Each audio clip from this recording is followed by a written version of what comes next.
In the year 1258, there stood a city many believed was the center of the world, not by geography, but by intellect. Baghdad was more than a capital. It was the greatest concentration of knowledge humanity had ever assembled. Scholars from across continents gathered there. Physicians pushed the boundaries of medicine, astronomers mapped the heavens, and philosophers debated the nature of existence. Inside its legendary House of Wisdom lived the collected knowledge of civilizations, Greek, Persian, Indian, preserved, expanded, and refined. For centuries, Baghdad represented something rare in human history, the promise that civilization could rise not through conquest, but through understanding. And then, in just 13 days, it was gone. Not because of a natural disaster. Not a plague, not an earthquake, not a slow decline over generations. It ended because, on the horizon, an army appeared, one unlike anything the world had ever seen. The Mongols. Disciplined, relentless, and engineered for total war. What followed was not just the of a city, but the collapse of an idea.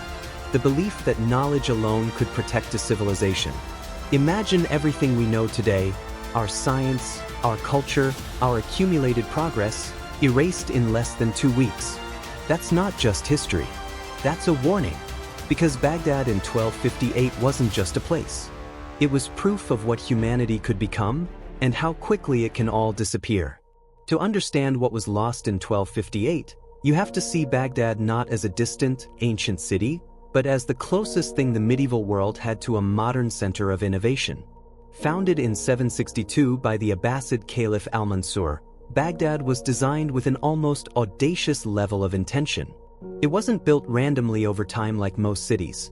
It was planned, engineered, and executed as a symbol of order and ambition. At its heart stood a perfectly circular design, earning it the name, the City of Peace. From the central palace, 4 grand avenues stretched outward in perfect symmetry toward the cardinal directions, connecting massive gates that opened the city to the wider world. It was more than architecture, it was a statement. Power, knowledge, and civilization, all radiating from a single, unified center. But the true soul of Baghdad wasn't its walls or its symmetry. It was what lived inside them. At the core of the city stood an institution unlike anything the world had ever seen, the House of Wisdom. This wasn't just a library, and it certainly wasn't a passive archive of old texts. It was an active engine of discovery. Imagine a place where mathematicians, physicians, astronomers, engineers, and philosophers worked side by side, not separated by disciplines, but united by a shared mission to understand the world. Here, knowledge didn't just exist. It evolved. Scholars in Baghdad translated ancient Greek works from Aristotle and Plato, preserved Persian scientific texts, and studied Indian mathematics. But they didn't stop at preservation. They built on it. It was in this environment that algebra was developed into a formal system, that breakthroughs in optics changed how we understand light and vision, and that medical knowledge advanced far beyond what Europe would see for centuries. These weren't isolated achievements. They were the result of a culture that valued curiosity, rigor, and collaboration. At a time when much of the world was fragmented and knowledge was often confined to small, isolated circles, Baghdad functioned as a global hub. Ideas flowed into the city from every direction and left transformed. If you think of innovation today, places like Silicon Valley or major research universities, Baghdad was their intellectual ancestor. It represented the belief that when people from different backgrounds come together with a shared purpose, progress accelerates. And it wasn't just the elite who benefited from this ecosystem. Baghdad was a thriving, living city. Its markets were full, its infrastructure advanced, its canals and systems maintained with precision. For nearly 5 centuries, it operated as a stable center of power and learning. Generations were born into a world where knowledge was not only respected but actively pursued. That's what made Baghdad so extraordinary. It wasn't simply rich or powerful. It was a proof of concept for human potential. A place where ideas mattered as much as armies, where books carried as much weight as gold, and where the future felt like something you could build, not just inherit. And that's exactly why its fall would resonate so deeply. Because when Baghdad was destroyed, it wasn't just a city that vanished. It was a vision of what civilization could be at its very best. While Baghdad was refining knowledge and building a civilization around ideas, something entirely different was taking shape thousands of miles away on the vast, unforgiving steppes of Mongolia. Their survival demanded a different kind of intelligence, one built on mobility, discipline, and adaptation. Over time, that environment forged what would become the most efficient war machine the world had ever seen. The Mongol Empire didn't rely on brute force alone. It operated with a level of coordination and strategic precision that feels surprisingly modern. Their armies moved fast, faster than any force of their time, covering distances that would have exhausted traditional infantry. Every soldier was trained from childhood to ride, to shoot, to survive with minimal resources. Communication was streamlined, commands were executed without hesitation, and deception was often used as effectively as direct combat. They didn't just fight battles, they engineered outcomes. By the mid-13th century, this system had already reshaped much of the known world. Cities that resisted were systematically erased. Those that surrendered early were often spared. Over time, a pattern emerged, and with it, a reputation. The Mongols didn't just conquer territory, they projected inevitability. When their envoys arrived at a city's gates demanding submission, it wasn't seen as a negotiation. It was a warning. In 1251, that momentum reached a new phase. Monk Khan, the great Khan and successor to Genghis Khan's legacy, made a decision that would ripple across continents. He ordered a full-scale Western campaign, assigning the mission to his brother, Hulagu Khan. The objective was clear and uncompromising: bring the remaining powers of the Islamic world under Mongol control, including the Abbasid Caliphate in Baghdad. But this wasn't just another expedition. Monk did something unprecedented, even by Mongol standards. He mobilized a massive portion of the empire's total military strength, an estimated 20% of all fighting forces. The result was an army that likely exceeded 100,000 troops, supported by engineers, siege specialists, and logistical systems refined through decades of continuous warfare. This wasn't a raid. It was a calculated operation designed for total domination. As this force began moving west, it carried more than weapons. It carried a track record. Samarkand, Nishapur, Merv, cities that once stood as centers of culture and power had already fallen to the same system. Each conquest reinforced the same message: resistance leads to annihilation. By the time Hulagu Khan turned his attention toward Baghdad, the outcome, in many ways, had already been written. The Mongol war machine wasn't just approaching a city, it was approaching a civilization that had no real precedent for dealing with something so relentless, so coordinated, and so absolute in its objectives. By the time the Mongols set their sights on Baghdad, the city wasn't walking into an unknown threat. Warnings had already arrived, clear, direct, and impossible to misinterpret. Mongol envoys carried a simple message: submit or face destruction. This wasn't empty intimidation. Across Central Asia and Persia, entire cities had already tested that ultimatum and paid the price. The pattern was well established. Those who surrendered early were often spared. Those who hesitated, negotiated too long, or resisted were erased. Baghdad had access to that information. The outcome elsewhere wasn't hidden. It was documented, witnessed, and repeated. And yet, when those warnings reached the Abbasid court, they didn't trigger urgency. They triggered hesitation. At the center of that hesitation was the Caliph al-Mustasim, a leader who inherited one of the most powerful symbolic positions in the Islamic world but lacked the decisiveness the moment demanded. Instead of mobilizing defenses or pursuing a serious diplomatic strategy, he relied on advice that would prove catastrophic. Much of that influence came from his Grand Vizier Ibn al-Alqami, a figure whose role in these events remains debated to this day. Some historical accounts suggest political miscalculation. Others point to deeper sectarian tensions within the court. But regardless of motive, the effect was the same: Baghdad did not prepare. Think about that in modern terms.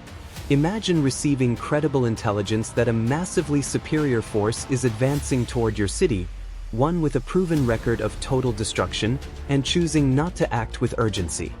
No rapid mobilization. No reinforcement of defenses. No serious contingency planning. That's not just a strategic error. It's a systemic failure. Instead, Baghdad operated as if time were still on its side. Resources that could have strengthened the army or fortified the city remained underutilized. Diplomatic opportunities were mishandled or delayed. The assumption, whether spoken or not, seemed to be that the city's reputation, its legacy, or perhaps even its perceived importance would somehow shield it from the fate that had already consumed others. But the Mongols didn't operate on reputation. They operated on outcomes. By the time the reality of the situation became undeniable, the window for meaningful action had already closed. The decision not to prepare wasn't a single moment. It was a series of missed opportunities, each one narrowing the path forward until there was no path left at all. What makes the fall of Baghdad so compelling, and so unsettling, is that it wasn't purely the result of an unstoppable external force. It was also shaped by internal choices, delayed responses, misplaced confidence, leadership that failed to align with the scale of the threat. In the end, the Mongols didn't just defeat Baghdad. Baghdad, in many ways, helped create the conditions for its own collapse. When the Mongol army finally reached Baghdad in early 1258, what followed was not a chaotic clash between two equal forces. It was a calculated, methodical operation that unfolded with precision. The city was surrounded from multiple directions, its supply lines cut off almost instantly. There would be no reinforcements, no escape routes, no time to adapt. Baghdad, once the center of the world, was now isolated, sealed off from everything that had sustained it for centuries. The Abbasid army attempted to confront the Mongols outside the city walls, a decision that quickly proved disastrous. In open terrain, the Mongols were unmatched. Their mobility, coordination, and discipline overwhelmed the defending forces in a matter of hours. What could have been a prolonged defense was effectively neutralized before the real siege had even begun. The city had lost its outer shield.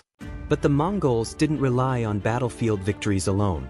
They understood infrastructure, and more importantly, they knew how to turn it into a weapon. In a move that demonstrated both strategic insight and ruthless efficiency, Mongol engineers targeted the canal systems that had supported Baghdad's agriculture and defenses for generations. Under the cover of darkness, they breached key dikes, releasing controlled floods that swept through Abbasid positions. There was no dramatic battle, just water, sudden and unstoppable, dismantling what remained of organized resistance. With the defenders weakened and disoriented, the next phase began. The Mongols deployed advanced siege technology, machines refined through years of conquest and enhanced by knowledge taken from Chinese and Persian engineers. Massive trebuchets were assembled outside the city walls, capable of launching heavy projectiles over long distances with relentless consistency. Day after day, the bombardment continued. Baghdad's walls, once considered formidable, were never designed to withstand that level of sustained impact. Cracks turned into breaches. Defenses that had stood for centuries began to collapse in a matter of days. Inside the city, the pressure mounted. Resources were dwindling, morale was collapsing, and the reality of the situation was becoming impossible to ignore. It was at this point that the Caliph attempted to negotiate, offering terms that had already been rejected weeks earlier. Tribute, submission, recognition of Mongol authority, everything that could have been offered before the siege was now placed on the table. But timing matters. And in this case, it was too late. Hulagu Khan had no reason to negotiate. The advantage was absolute, the outcome already within reach. The offer was dismissed without hesitation. With no viable options left, Baghdad surrendered unconditionally. It happened with a speed that still feels almost unreal. From the first major assault to total capitulation, the timeline spanned just over a week.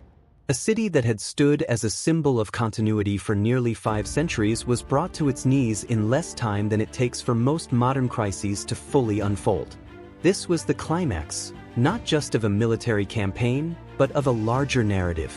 Every decision, every missed opportunity, every strategic advantage had converged into a single, irreversible outcome.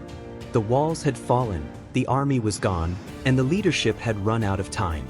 What remained was not a question of whether Baghdad would survive, but what would be left of it when the Mongols were finished. What followed the surrender of Baghdad wasn't chaos, it was systematic. The Mongol forces moved through the city with a cold, deliberate rhythm, district by district, dismantling what had taken centuries to build. This wasn't just conquest, it was erasure. Institutions collapsed, communities vanished, and the pulse of a once-living civilization went silent almost overnight. At the center of that loss was the House of Wisdom. For generations, it had stood as a symbol of human curiosity and intellectual ambition. Now, its manuscripts, tens, perhaps hundreds of thousands, were thrown into the Tigris River. Chroniclers would later describe the water turning black with ink, as if knowledge itself was dissolving into the current. Think about that for a moment. Entire fields of study, ideas that existed nowhere else, gone in days. Not lost gradually, deleted. The caliph, once a figure of immense symbolic authority, met an end that reflected the precision of Mongol customs. With his execution, a dynasty that had lasted over 500 years came to a sudden and irreversible close. No transition, no continuation, just an endpoint. And then there's the human cost. Estimates vary, but even the most conservative numbers are staggering: hundreds of thousands of lives lost in less than 2 weeks. Some accounts suggest even more. The exact number may never be known, but the scale is undeniable. It wasn't just a city that fell. It was a center of gravity for an entire world. What happened in Baghdad in 1258 forces a difficult reflection. Progress, knowledge, stability, none of it is guaranteed. Civilizations don't just rise, they can collapse, sometimes faster than we expect. If stories like this make you think differently about history and about the world we're building today, consider subscribing. There's more beneath the surface of the past, and understanding it might be more relevant than ever.